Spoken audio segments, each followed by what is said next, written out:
Hi ಎಲ್ರಿಗೂ ನಮಸ್ಕಾರ. ಅಪೂರ್ವ ಸಂಚಿಕೆ ಚಾನಲ್ಗೆ ನಿಮಗೆ ಸ್ವಾಗತ. ಈ ವಿಡಿಯೋದಲ್ಲಿ ಇನ್ಕಮ್ ಟ್ಯಾಕ್ಸ್ ಐಟಿಆರ್ ಅನ್ನ ಹೇಗೆ ಫೈಲ್ ಮಾಡೋದು ಅನ್ನೋದನ್ನ ನಾನು ತಿಳಿಸ್ಕೊಡ್ತೀನಿ. ಇನ್ಕಮ್ ಟ್ಯಾಕ್ಸ್ ಫೈಲ್ ಮಾಡೋದಕ್ಕಿಂತನೂ ಮುಂಚೆ ಯಾವ ಒಂದು ಐಟಿಆರ್ ಫಾರ್ಮ್ ಅನ್ನ ಸೆಲೆಕ್ಟ್ ಮಾಡ್ಕೋಬೇಕಾಗತ್ತೆ ಅನ್ನೋದನ್ನ ನಾವು ತಿಳ್ಕೊಳ್ಬೇಕಾಗತ್ತೆ. ಇನ್ಕಮ್ ಟ್ಯಾಕ್ಸ್ ಡಿಪಾರ್ಟ್ಮೆಂಟ್ ನ ವೆಬ್ಸೈಟ್ಗೆ ಬಂದ್ರೆ ಇಂಡಿವಿಜುವಲ್ HUF ಆಪ್ಷನ್ ಅಂಡರ್ ಅಲ್ಲಿ ಡಿಫರೆಂಟ್ ಆಪ್ಷನ್ ನೋಡೋದಕ್ಕೆ ಸಿಗುತ್ತೆ. Salaried employees, business profession, seniors, super senior ಸಿಟಿಸನ್ಗೆ ಯಾವ ಒಂದು ಐಟಿಆರ್ ಫಾರ್ಮನ್ನು ಸೆಲೆಕ್ಟ್ ಮಾಡ್ಕೋಬೇಕಾಗತ್ತೆ ಅನ್ನೋದನ್ನು ತಿಳ್ಕೊಳ್ಬೇಕಾಗತ್ತೆ. ಸೊ ಸ್ಯಾಲರಿಡ್ ಎಂಪ್ಲಾಯೀಸ್ಗೆ ಯಾವ ಒಂದು ಐಟಿಆರ್ ಫಾರ್ಮನ್ನು ಸೆಲೆಕ್ಟ್ ಮಾಡ್ಕೋಬೇಕು ಅನ್ನೋದನ್ನು return forms applicable to me ಅನ್ನೋ ಆಪ್ಷನ್ ಮೂಲಕ ನಾವು ತಿಳ್ಕೊಳ್ಬಹುದು. ಸೊ ಇಲ್ಲಿ ನಿಮಗೆ ITR 1, ITR 2, ITR 3, ITR 4 option ನೋಡೋದಕ್ಕೆ ಸಿಗುತ್ತೆ. ಸೊ ITR 1ನಲ್ಲಿ ಯಾರು ITR 1ಅನ್ನು ಅಪ್ಲೈ ಮಾಡ್ಬೋದು ಅನ್ನೋದನ್ನು ನಾವು ಮೊದಲು ತಿಳ್ಕೊಳ್ಳೋಣ. ಸ್ಯಾಲರಿಡ್ ಇನ್ಕಮ್ ಬರ್ತಾ ಇದ್ರೆ, ಪೆನ್ಷನ್ ಬರ್ತಾ ಇದ್ರೆ, ಒನ್ ಹೌಸ್ ಪ್ರಾಪರ್ಟಿಯಿಂದ ರೆಂಟಲ್ ಇನ್ಕಮ್ ಬರ್ತಾ ಇದ್ರೆ, ಅಥವಾ ಅದರ್ ಸೋರ್ಸಸ್ ಬ್ಯಾಂಕಿಂದ ಇಂಟ್ರೆಸ್ಟ್ ಅಥವಾ FD ಇಂದ ಇಂಟ್ರೆಸ್ಟ್ ಬರ್ತಾ ಇದ್ರೆ, ಫ್ಯಾಮಿಲಿ ಪೆನ್ಷನ್ ಬರ್ತಾ ಇದ್ರೆ, ಡಿವಿಡೆನ್ಸ್ ಬರ್ತಾ ಇದ್ರೆ ITR 1ಅನ್ನು ಫೈಲ್ ಮಾಡ್ಬೋದು.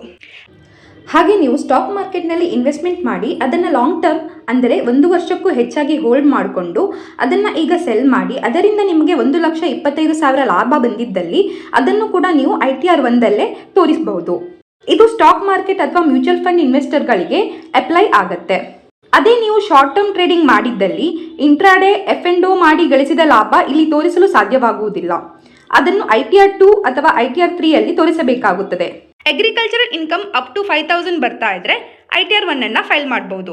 ಸೊ ITR 1ಅನ್ನು ಯಾರು ಫೈಲ್ ಮಾಡೋದಕ್ಕೆ ಆಗೋದಿಲ್ಲ ಅನ್ನೋದನ್ನು ತಿಳ್ಕೊಳ್ಳೋದಾದ್ರೆ, ನಾನು ಆಲ್ರೆಡಿ ಹೇಳಿದ ರೀತಿಯಲ್ಲಿ ನೀವು ಶಾರ್ಟ್ ಟರ್ಮ್ ಕ್ಯಾಪಿಟಲ್ ಗೇನ್ಸ್ ಅನ್ನು ಮಾಡ್ಕೊಂಡಿದ್ದಲ್ಲಿ ಅಂದರೆ ಯಾವುದೇ ಶೇರ್ಸ್ ಅಥವಾ ಮ್ಯೂಚುವಲ್ ಫಂಡ್ ಅನ್ನು 365 ದಿನಗಳಿಗೂ ಕಡಿಮೆ ಕಾಲ ಹೋಲ್ಡ್ ಮಾಡಿ ಅದರಿಂದ ಲಾಭ ಗಳಿಸಿದ್ರೆ ನೀವು ITR 1ಅನ್ನು ಫೈಲ್ ಮಾಡೋಕ್ಕೆ ಸಾಧ್ಯ ಆಗಲ್ಲ. ಹಾಗೆ ಲಾಂಗ್ ಟರ್ಮ್ ಇನ್ವೆಸ್ಟ್ಮೆಂಟ್ ಮಾಡಿ ಲಾಭ 1.25 ಲಕ್ಷ ದಾಟಿದಲ್ಲಿ ITR 1 ಫೈಲ್ ಮಾಡಲು ಸಾಧ್ಯವಿಲ್ಲ. ಕಂಪನಿಯ ಡೈರೆಕ್ಟರ್ ಆಗಿದ್ರೆ ITR 1ಅನ್ನು ಫೈಲ್ ಮಾಡೋದಕ್ಕೆ ಆಗಲ್ಲ. ಯಾವುದೇ ಅನ್ಲಿಸ್ಟೆಡ್ ಇಕ್ವಿಟಿಯಲ್ಲಿ ಶೇರ್ಸ್ ಅನ್ನು ಹೊಂದಿದ್ರೆ ಅವರು ಕೂಡ ITR 1ಅನ್ನು ಫೈಲ್ ಮಾಡೋದಕ್ಕೆ ಆಗಲ್ಲ. ಹಾಗೂ ಭಾರತದ ಆಚೆ ಯಾವುದೇ ಅಸೆಟ್ ಅನ್ನು ಹೊಂದಿದ್ರೆ ಅಥವಾ ಅಲ್ಲಿಂದ ನಿಮಗೆ ಯಾವುದೇ ಇನ್ಕಮ್ ಬರ್ತಾ ಇದ್ರೂ ಕೂಡ ITR 1ಅನ್ನು ಫೈಲ್ ಮಾಡೋದಕ್ಕೆ ಆಗುವುದಿಲ್ಲ. ಹಾಗೂ 194N ಅಂಡರಲ್ಲಿ ಟ್ಯಾಕ್ಸ್ ಡಿಡಕ್ಟ್ ಆಗಿದ್ರೂ ಕೂಡ ITR 1ಅನ್ನು ಫೈಲ್ ಮಾಡೋದಕ್ಕೆ ಆಗುವುದಿಲ್ಲ. ಹಾಗೂ ಸ್ಟಾಕ್ ಮಾರ್ಕೆಟ್ನಲ್ಲಿ ಲಾಸ್ ಆಗಿ ಆ ಲಾಸನ್ನು ನೀವು ಕ್ಯಾರಿ ಫಾರ್ವರ್ಡ್ ಮಾಡೋದಕ್ಕೆ ಇದ್ರೂ ಕೂಡ ITR 1ಅನ್ನು ಫೈಲ್ ಮಾಡೋದಕ್ಕೆ ಆಗುವುದಿಲ್ಲ. ಹಾಗೂ ಮೇಯ್ನ್ ಆಗಿ ನಿಮ್ಮ ಇನ್ಕಮ್ 50 ಲ್ಯಾಕ್ಸ್ಗಿಂತ ಮೇಲೆ ಇದ್ರೂ ಕೂಡ ITR 1ಅನ್ನು ಫೈಲ್ ಮಾಡೋದಕ್ಕೆ ಆಗುವುದಿಲ್ಲ. ಇದರಲ್ಲಿ ಯಾವುದೇ ಒಂದು ಕಂಡೀಷನ್ ಮ್ಯಾಚ್ ಆದ್ರೂ ಕೂಡ ITR 2ಅನ್ನು ಫೈಲ್ ಮಾಡಬೇಕಾಗತ್ತೆ. ಹಾಗೆ ITR 3ನ ಬಿಸ್ನೆಸ್ ಅಥವಾ ಪ್ರೊಫೆಷನಿಂದ ಇನ್ಕಮ್ ಬರ್ತಿರೋರು ಫೈಲ್ ಮಾಡ್ಬೋದು. ಅಥವಾ ITR 1, ITR 2, ITR 4ಗೆ ಎಲಿಜಿಬಲ್ ಇಲ್ಲದೆ ಇರೋರು ITR 3ನ ಫೈಲ್ ಮಾಡ್ಬೋದು. ನಿಮಗೆ ಬಿಸ್ನೆಸ್ಸಿಂದ ಇನ್ಕಮ್ ಬರ್ತಿದ್ರೆ ಆ ಒಂದು ಇನ್ಕಮ್ 50 ಲಕ್ಷದ ಒಳಗಡೆ ಇದ್ದರೆ ITR 4ಅನ್ನು ಫೈಲ್ ಮಾಡ್ಬೋದು.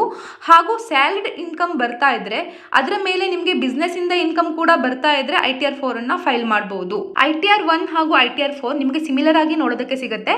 ಆದರೆ ಇಲ್ಲಿ ನಿಮಗೆ ಸ್ಯಾಲರಿಡ್ ಜೊತೆ ಬಿಸ್ನೆಸ್ಸಿಂದ ಇನ್ಕಮ್ ಬರ್ತಿದ್ರೆ ITR 4ಅನ್ನು ಫೈಲ್ ಮಾಡಬೇಕಾಗತ್ತೆ. ಸೊ ಈ ಒಂದು ವಿಡಿಯೋದಲ್ಲಿ ITR 1ಅನ್ನು ಹೇಗೆ ಫೈಲ್ ಮಾಡೋದು ಅನ್ನೋದನ್ನ ನಾನು ತಿಳಿಸ್ಕೊಡ್ತೀನಿ. ಸೊ ಈವರೆಗೆ ನನ್ನ ಚಾನೆಲನ್ನು ಸಬ್ಸ್ಕ್ರೈಬ್ ಮಾಡಿಲ್ಲ ಅಂತ ಆದರೆ ಸಬ್ಸ್ಕ್ರೈಬ್ ಮಾಡಿ.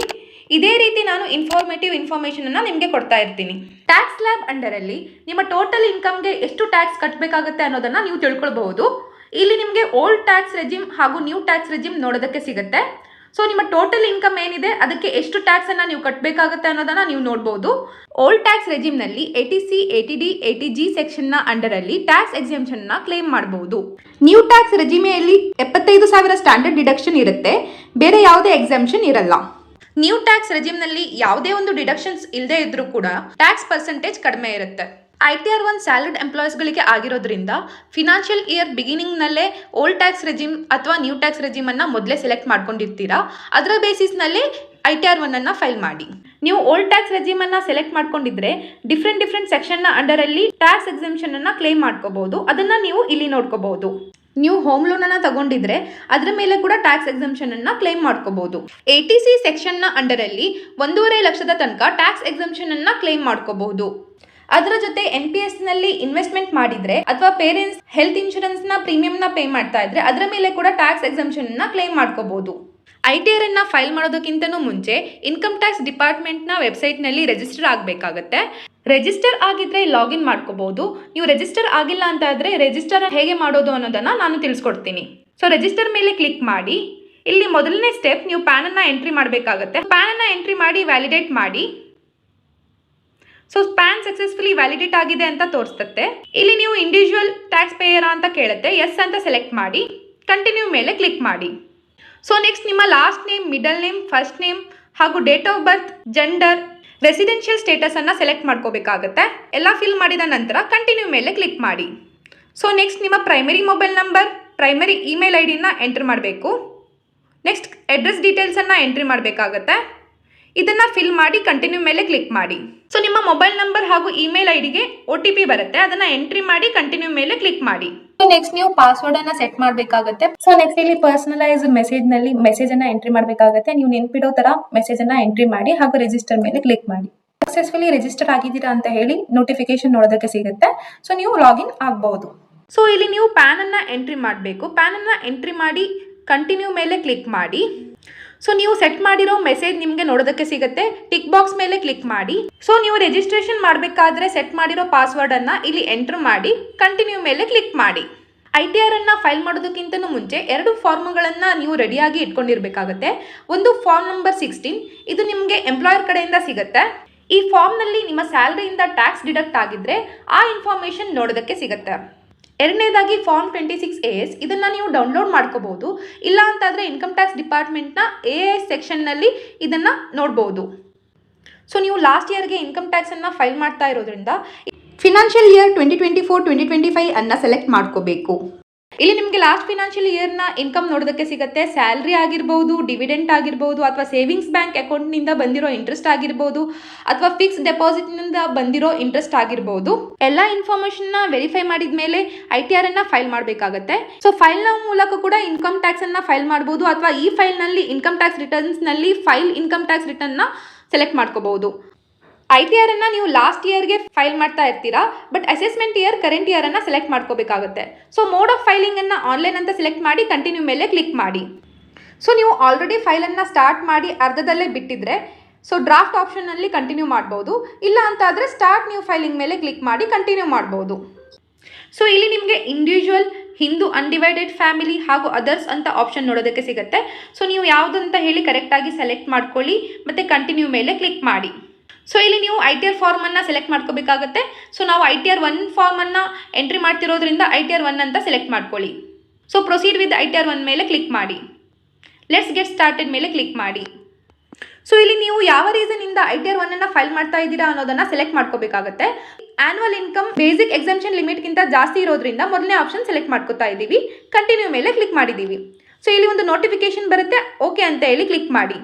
ಸೊ ಇಲ್ಲಿ ನೀವು ಯಾವ ಒಂದು ಪ್ಯಾನನ್ನು ಎಂಟ್ರಿ ಮಾಡಿದ್ದೀರೋ ಅದರ ಬೇಸಿಸ್ ಮೇಲೆ ನಿಮ್ಮ ಪರ್ಸನಲ್ ಇನ್ಫಾರ್ಮೇಷನ್ ನೋಡೋದಕ್ಕೆ ಸಿಗುತ್ತೆ. ಅದನ್ನು ವೆರಿಫೈ ಮಾಡ್ಕೊಳ್ಳಿ. ಸೊ ನೆಕ್ಸ್ಟ್ ಇಲ್ಲಿ ನೀವು ಬ್ಯಾಂಕ್ ಡೀಟೇಲ್ಸನ್ನು ಎಂಟ್ರಿ ಮಾಡಬೇಕಾಗುತ್ತೆ. ಸೊ ನಾನು ಆಲ್ರೆಡಿ ಬ್ಯಾಂಕ್ ಡೀಟೇಲ್ಸನ್ನು ಎಂಟ್ರಿ ಮಾಡಿ ವ್ಯಾಲಿಡೇಟ್ ಮಾಡಿದ್ದೀನಿ.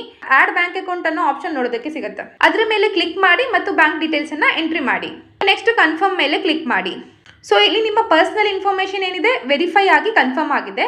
ಸೊ ನೆಕ್ಸ್ಟ್ ನಿಮ್ಮ ಟೋಟಲ್ ಇನ್ಕಮ್ ಏನಿದೆ ಅದನ್ನು ವೆರಿಫೈ ಮಾಡಬೇಕಾಗತ್ತೆ. ಇಲ್ಲಿ ನಿಮ್ಮ ಸ್ಯಾಲರಿ ಇನ್ಕಮ್ ಆಲ್ರೆಡಿ ಕ್ಯಾಪ್ಚರ್ ಆಗಿರುತ್ತೆ. ಹಾಗೆ ಸ್ಯಾಲರಿ ಬ್ರೇಕಪ್ ಅನ್ನು ಸಹ ನೀವು ಇಲ್ಲಿ ನೋಡಬಹುದು. ನಾನು ಟ್ಯಾಕ್ಸ್ ಸ್ಲ್ಯಾಬ್ ಎಕ್ಸ್ಪ್ಲೇನ್ ಮಾಡುವಾಗ ನ್ಯೂ ಟ್ಯಾಕ್ಸ್ ಸ್ಲ್ಯಾಬ್ನಲ್ಲಿ 75,000 ಸ್ಟ್ಯಾಂಡರ್ಡ್ ಡಿಡಕ್ಷನ್ ಇರುತ್ತೆ ಅಂತ ಹೇಳಿದ್ದೆ. ಸೊ ಆ ಅಮೌಂಟ್ ಅನ್ನು ನಿಮ್ಮ ಸ್ಯಾಲರಿಯಿಂದ ಮೈನಸ್ ಮಾಡಲಾಗಿದೆ. ಅದಾದ್ಮೇಲೆ ನಿಮಗೆ ಹೌಸ್ ಪ್ರಾಪರ್ಟಿಯಿಂದ ಇನ್ಕಮ್ ಇದ್ರೆ ಇಲ್ಲಿ ನೀವು ಅಪ್ಡೇಟ್ ಮಾಡಬೇಕಾಗತ್ತೆ. ಅಥವಾ ನಿಮ್ಮ ಬಾಡಿಗೆದಾರರಿಗೆ ನಿಮ್ಮ ಪ್ಯಾನ್ ನಂಬರ್ ಕೊಟ್ಟು ಅವರು HRA ಕ್ಲೇಮ್ ಮಾಡಿದ್ದಲ್ಲಿ ಹೌಸ್ ಪ್ರಾಪರ್ಟಿ ಇನ್ಕಮ್ ಪಾಪ್ಯುಲೇಟ್ ಆಗುತ್ತದೆ. ನಮ್ಮ ಕೇಸ್ನಲ್ಲಿ ಆ ಇನ್ಕಮ್ ಇಲ್ಲ. ನೆಕ್ಸ್ಟ್ ನೀವು ಬ್ಯಾಂಕ್ನಲ್ಲಿ ಸೇವಿಂಗ್ ಬ್ಯಾಂಕ್ ಅಕೌಂಟ್ ಹೊಂದಿದ್ದು ಅದರಿಂದ ನಿಮಗೆ ಬಡ್ಡಿ ಬರುತ್ತಿದ್ದಲ್ಲಿ FD ಅಥವಾ RD ಇದರ ಮೇಲೆ ಬಡ್ಡಿ, ಸ್ಟಾಕ್ ಇನ್ವೆಸ್ಟ್ಮೆಂಟ್ನಿಂದ ಬಂದಂತಹ ಡಿವಿಡೆಂಡ್, ಕಳೆದ ಬಾರಿ ITRನಿಂದ ಸಿಕ್ಕಂತಹ ರೀಫಂಡ್, ಇದೆಲ್ಲ ಇನ್ಕಮ್ ಫ್ರಮ್ ಅದರ್ ಸೋರ್ಸ್ ಆಗಿರುತ್ತೆ. ಅದು ಕೂಡ ನಿಮ್ಮ ಇನ್ಕಮ್ಗೆ ಆ್ಯಡ್ ಆಗಿರುತ್ತೆ. ನೀವು PPFನಲ್ಲಿ ಇನ್ವೆಸ್ಟ್ಮೆಂಟ್ ಮಾಡಿದ್ದು ಅದನ್ನು ನೀವು ಮೆಚುರಿಟಿ ಪೀರಿಯಡ್ನ ನಂತರ ವಿಡ್ರಾ ಮಾಡಿಕೊಂಡಲ್ಲಿ ಆ ಇನ್ಕಮ್ನ ಮೇಲೆ ಯಾವುದೇ ಟ್ಯಾಕ್ಸ್ ಇರುವುದಿಲ್ಲ. ಆದರೆ ಆ ರೀತಿಯ ಆದಾಯವನ್ನು ಎಕ್ಸೆಂಪ್ಟ್ ಇನ್ಕಮ್ ಸೆಕ್ಷನ್ನಲ್ಲಿ ತೋರಿಸಬೇಕಾಗುತ್ತದೆ.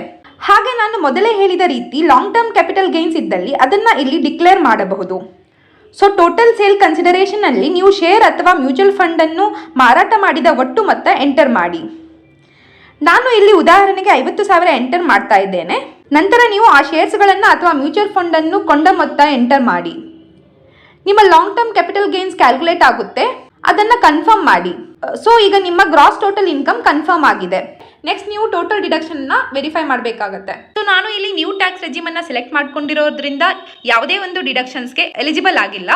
ಸೊ ನೀವು ಓಲ್ಡ್ ಟ್ಯಾಕ್ಸ್ ರಿಜಿಮನ್ನು ಸೆಲೆಕ್ಟ್ ಮಾಡ್ಕೊಂಡಿದ್ರೆ ಆವಾಗಲೇ ನಾನು ಎಕ್ಸ್ಪ್ಲೈನ್ ಮಾಡಿರೋ ರೀತಿ 80C 80D 80G ನ ಅಂಡರಲ್ಲಿ ಡಿಡಕ್ಷನ್ಸ್ ನೋಡೋದಕ್ಕೆ ಸಿಗುತ್ತೆ. ಸೊ ಇಲ್ಲಿ ನನಗೆ ಈ ಆಪ್ಷನ್ಗಳನ್ನು ಸೆಲೆಕ್ಟ್ ಮಾಡೋದಕ್ಕೆ ಆಪ್ಷನ್ ಇಲ್ಲ. ಸೊ ಇನ್ ಕೇಸ್ ನೀವು ಓಲ್ಡ್ ಟ್ಯಾಕ್ಸ್ ರಿಜಿಮನ್ನು ಸೆಲೆಕ್ಟ್ ಮಾಡ್ಕೊಂಡಿದ್ರೆ ಈ ಆಪ್ಷನ್ಗಳನ್ನು ನೀವು ಸೆಲೆಕ್ಟ್ ಮಾಡ್ಕೋಬಹುದು. ಸೊ ಕರೆಕ್ಟಾಗಿ ಇಲ್ಲಿ ನೀವು ಸೆಲೆಕ್ಟ್ ಮಾಡಿದ ಮೇಲೆ ಅಮೌಂಟನ್ನು ಎಂಟ್ರಿ ಮಾಡಿ ಕಂಟಿನ್ಯೂ ಮಾಡ್ಬೋದು. ಸೊ ನನಗೆ ಯಾವುದೇ ಡಿಡಕ್ಷನ್ ಇಲ್ಲದೆ ಇರೋದ್ರಿಂದ 0 ಅಂತ ಕಾಣಿಸ್ತಿದೆ. ಕನ್ಫರ್ಮ್ ಮೇಲೆ ಕ್ಲಿಕ್ ಮಾಡಿ. ಸೊ ನೀವು ಟ್ಯಾಕ್ಸ್ ಪೇ ಮಾಡಿದರೆ ಅದರ ಇನ್ಫಾರ್ಮೇಷನ್ ಇಲ್ಲಿ ನಿಮಗೆ ನೋಡೋದಕ್ಕೆ ಸಿಗುತ್ತೆ. ಅದನ್ನು ಚೆಕ್ ಮಾಡಿ ವೆರಿಫೈ ಮಾಡಿ. ಸೊ ನಾನು ಯಾವುದೇ ಒಂದು ಅಡ್ವಾನ್ಸ್ ಟ್ಯಾಕ್ಸನ್ನು ಪೇ ಮಾಡಿಲ್ಲ. ಸೊ 0 ಇದೆ. ಸೊ ಇಲ್ಲಿ ಕನ್ಫರ್ಮ್ ಮಾಡಬೇಕಾಗತ್ತೆ. ಸೊ ಟ್ಯಾಕ್ಸ್ ಪೇಡ್ ಕನ್ಫರ್ಮ್ ಆಗಿದೆ. ಈಗ ನಿಮ್ಮ ಟ್ಯಾಕ್ಸ್ ಲಯಬಿಲಿಟಿ ಏನಿದೆ ಅದನ್ನು ವೆರಿಫೈ ಮಾಡಬೇಕಾಗತ್ತೆ. ಸೊ ನನ್ನ ಕೇಸ್ನಲ್ಲಿ ಯಾವುದೇ ಒಂದು ಟ್ಯಾಕ್ಸ್ ಲಯಬಿಲಿಟಿ ಇಲ್ಲ. ಸೊ ಇಲ್ಲಿ ನಿಮಗೆ 0 ಅಂತ ರಿಫ್ಲೆಕ್ಟ್ ಆಗ್ತಿರೋದು ಕಾಣಿಸ್ತಿದೆ. ಇದನ್ನು ಚೆಕ್ ಮಾಡಿ ಕನ್ಫರ್ಮ್ ಮಾಡಬೇಕಾಗತ್ತೆ. ಸೊ ಎಲ್ಲ ಡೀಟೇಲ್ಸನ್ನು ಕನ್ಫರ್ಮ್ ಮಾಡಿ ಆಗಿದೆ. ಪ್ರೊಸೀಡ್ ಮೇಲೆ ಕ್ಲಿಕ್ ಮಾಡಬೇಕಾಗತ್ತೆ. ಸೊ ನಿಮಗೆ ಯಾವುದೇ ಟ್ಯಾಕ್ಸ್ ಲಯಬಿಲಿಟಿ ಇದ್ದರೆ ಅದನ್ನು ಇಲ್ಲಿ ನೆಟ್ ಬ್ಯಾಂಕಿಂಗ್ನ ಮೂಲಕ ಪೇಮೆಂಟ್ ಮಾಡಿ ರಿವ್ಯೂ ರಿಟರ್ನ್ ಮೇಲೆ ಕ್ಲಿಕ್ ಮಾಡಬೇಕಾಗತ್ತೆ. ನೆಕ್ಸ್ಟ್ ಸ್ಟೆಪ್ನಲ್ಲಿ ಇಲ್ಲಿ ನಿಮ್ಮ ಫಿಲ್ ಮಾಡಿರೋ ಡೀಟೇಲ್ಸ್ ಎಲ್ಲ ನೋಡೋದಕ್ಕೆ ಸಿಗುತ್ತೆ. ಒಂದ್ಸಲ ವೆರಿಫೈ ಮಾಡ್ಕೊಳ್ಳಿ. ಫೈನಲ್ ಆಗಿ ಪ್ರೊಸೀಡ್ ಟು ವ್ಯಾಲಿಡೇಷನ್ ಮೇಲೆ ಕ್ಲಿಕ್ ಮಾಡಿ. ಸೊ ಈ ರೀತಿಯಾಗಿ ವ್ಯಾಲಿಡೇಷನ್ ಸಕ್ಸಸ್ಫುಲ್ ಅಂತ ಹೇಳಿ ರಿಫ್ಲೆಕ್ಟ್ ಆಗ್ತಾ ಇದ್ರೆ ಪ್ರೊಸೀಡ್ ಟು ವೆರಿಫಿಕೇಶನ್ ಮೇಲೆ ಕ್ಲಿಕ್ ಮಾಡಬೇಕಾಗತ್ತೆ. ಸೊ ಇಲ್ಲಿ ಏನಾದರೂ ಎರರ್ಸ್ ರಿಫ್ಲೆಕ್ಟ್ ಆಗ್ತಾ ಇದ್ರೆ ಆ ಎರರ್ಸ್ ಅನ್ನ ನೀವು ರಿಸಾಲ್ವ್ ಮಾಡಿ ನೆಕ್ಸ್ಟ್ ಪ್ರೊಸೀಡ್ ಮಾಡಬೇಕಾಗತ್ತೆ. ಸೊ ಇಲ್ಲಿ ನಿಮಗೆ e verify now e verify later ಅನ್ನೋ ಆಪ್ಷನ್ ನೋಡೋದಕ್ಕೆ ಸಿಗುತ್ತೆ. ಸೊ ನೀವು ITR ಅನ್ನ ಫೈಲ್ ಮಾಡಿದ ತಕ್ಷಣ ಇ ವೆರಿಫೈ ಮಾಡೋದು ರೆಕಮೆಂಡೆಡ್. ಸೊ ಇಲ್ಲಿ ಇ ವೆರಿಫೈ ಮಾಡೋದಕ್ಕೆ ತುಂಬಾ ಆಪ್ಷನ್ ನೋಡೋದಕ್ಕೆ ಸಿಗುತ್ತೆ. ಸೊ ನಾನು ಇಲ್ಲಿ ಆಧಾರ್ನ ಮೂಲಕ ಇ ವೆರಿಫೈ ಮಾಡೋದಕ್ಕೆ ಆಪ್ಷನ್ ಅನ್ನ ಸೆಲೆಕ್ಟ್ ಮಾಡ್ಕೊಂಡಿದ್ದೀನಿ. ಸೊ ಈವನ್ ನೆಟ್ ಬ್ಯಾಂಕಿಂಗ್ನ ಮೂಲಕ ಕೂಡ ಇ ವೆರಿಫೈ ಮಾಡ್ಕೊಳ್ಬಹುದು. ಬ್ಯಾಂಕ್ ಅಕೌಂಟ್ನ ಮೂಲಕ ಕೂಡ ಮಾಡ್ಕೋಬಹುದು. ಡಿಮ್ಯಾಟ್ ಅಕೌಂಟ್ನ ಮೂಲಕ ಕೂಡ ಇ ವೆರಿಫೈ ಮಾಡ್ಕೊಳ್ಬಹುದು. ಸೊ ನೆಕ್ಸ್ಟ್ ಕಂಟಿನ್ಯೂ ಮೇಲೆ ಕ್ಲಿಕ್ ಮಾಡಬೇಕಾಗತ್ತೆ. ಸೊ ಇಲ್ಲಿ ಒಂದು ನೋಟಿಫಿಕೇಶನ್ ಬರುತ್ತೆ. ಐ ಅಗ್ರಿ ಅಂತ ಹೇಳಿ ಚೆಕ್ ಬಾಕ್ಸ್ ಮೇಲೆ ಕ್ಲಿಕ್ ಮಾಡಿ ಜನರೇಟ್ ಆಧಾರ್ OTP ಮೇಲೆ ಕ್ಲಿಕ್ ಮಾಡಿ. ಸೊ ನಿಮ್ಮ ಬಂದ OTP ಅನ್ನ ಎಂಟ್ರಿ ಮಾಡಿ ವ್ಯಾಲಿಡೇಟ್ ಮಾಡಿ. ಸೊ ನೆಕ್ಸ್ಟ್ ಸಬ್ಮಿಟ್ ಮಾಡಿ. ಸೊ ನೀವು ಸಬ್ಮಿಟ್ ಮಾಡಿದ ತಕ್ಷಣ ನೀವು ಸಕ್ಸಸ್ಫುಲಿ ITR ಅನ್ನ ಫೈಲ್ ಮಾಡಿದ್ದೀರಾ ಅಂತ ಹೇಳಿ ನೋಟಿಫಿಕೇಶನ್ ಬರುತ್ತೆ. ಗೋ ಟು ಡ್ಯಾಶ್ ಬೋರ್ಡ್ ಮೇಲೆ ಕ್ಲಿಕ್ ಮಾಡಿದರೆ ನಿಮಗೆ ನಿಮ್ಮ ಸ್ಟೇಟಸ್ ನೋಡೋದಕ್ಕೆ ಸಿಗುತ್ತೆ. ಸೊ ಈಗ ಇದು ವೆರಿಫೈ ಆಗಿದೆ. ಪ್ರೋಸೆಸ್ ಆದಮೇಲೆ ಸಕ್ಸಸ್ಫುಲಿ ಪ್ರೋಸೆಸ್ ಆಗಿದೆ ಅಂತ ಹೇಳಿ ನಿಮ್ಮ ಇಮೇಲ್ IDಗೆ ಮೇಲ್ ಬರುತ್ತೆ. ಈ ವಿಡಿಯೋ ನಿಮಗೆ ಇಷ್ಟವಾದಲ್ಲಿ ನನ್ನ ಚಾನಲ್ಗೆ ಸಬ್ಸ್ಕ್ರೈಬ್ ಮಾಡಿ ಹಾಗೂ ನನ್ನ ಈ ವಿಡಿಯೋನ ಲೈಕ್ ಮಾಡಿ. Thank you friends.